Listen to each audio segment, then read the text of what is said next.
I've come to an area called the Garden Tomb, not because more evidence points to it as being the actual place of Jesus' resurrection, but because its atmosphere feels more like what Jesus would have seen when he rose again from the dead.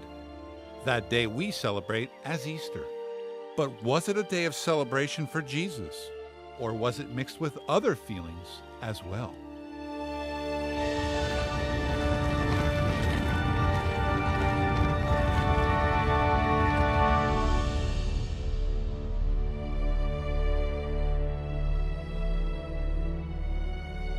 You know, I've been away on this trip for nearly a month, and it'll be good to get home.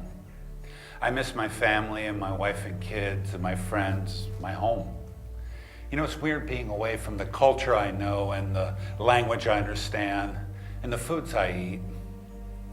I want to get home, but I have more important things to do here. Jesus, I imagine, wanted to return to his Father, but he too had more important things to do. He had to prove to his disciples that he was God by dying and coming back to life after 3 days, just as he had promised. The Bible makes it very clear that Jesus died on the cross and the Roman guards stabbed Jesus with a spear. Normally they would break his legs to speed up the suffocation process that occurred on the cross, but there was no need to do so, the guards had assessed. Joseph from Arimathea and Nicodemus, both from the Sanhedrin, took Jesus and buried him in Joseph's brand new tomb. Roman guards were posted on the outside because they suspected the apostles would try to steal the body. It was clear he was dead.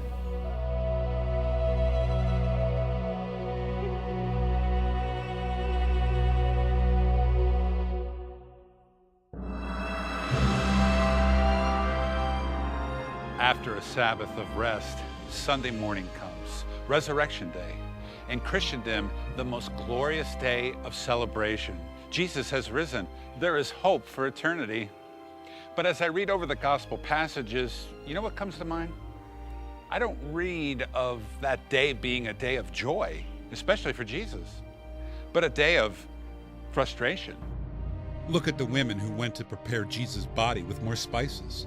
They obviously didn't believe that today, the third day, Jesus would rise again, because they were preparing him for more death.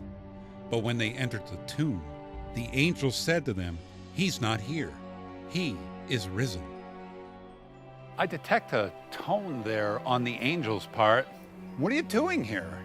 Don't you remember his words? He said he would rise again from the dead. Now get going and meet him in Galilee. So the women go and tell the disciples, but they did not believe the women, because their words seemed to them like nonsense. Peter and John, though, decide to check it out. John said he saw the empty tomb and believed. Peter didn't get it. Peter didn't get it.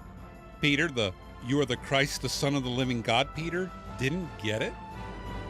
Well, on the first Easter, on Sunday morning when he resurrected, the disciples' mood was not good. The disciples' mood was they were locked in for fear of the Jews. They were sad, as the two disciples on the road to Emmaus later said, we'd hoped that it had been he who had redeemed Israel. So they were hopeless, they were sad, they were fearful, they were frustrated. The gospel story says the women stood outside the tomb crying after all that had just occurred. So Jesus appeared personally to Mary Magdalene. Jesus said, "Why are you crying?" When she finally recognized him, Jesus says, "Now go and tell the others I have risen. Meet me in Galilee." 2 times the women are told to tell the men to meet them all in Galilee. The group of men doubt their every word. So Jesus has to show up to the women himself. Why is it so hard to prove his resurrection? Then again, why weren't they camped out in front of the grave with their lawn chairs and cameras ready to capture the big event? Instead, the disciples hid, embarrassed that they followed Jesus, and he allowed himself to be crucified. I think it was just so far out of the philosophical landscape and the possibilities that it just took that long for people to get it. Was Jesus frustrated by all that? He was awfully patient. He was awfully patient with it. I just think he understood that this was such a radical thought that people could not believe it. Now the women, after seeing Jesus for themselves face to face, ran back to the disciples. We saw him. We really did. He's alive. He said to go to Galilee. And what did they all do? Nothing. I don't think it surprised them in the least that they didn't do anything that he'd asked them to do. And it is such a juxtaposition in terms of what he accomplishes and their humanity. Jesus even made a special trip to Thomas to convince him of the resurrection. We always attack Thomas and his doubt, when the truth is, everyone doubted.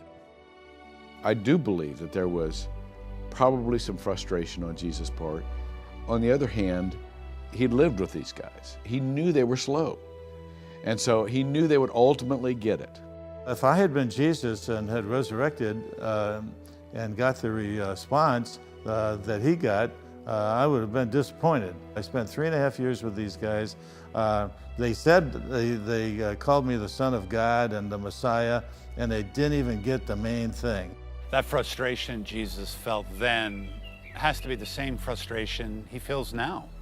Compound that feeling 1 billion times over with all the information God has provided throughout history to people, and they still don't believe.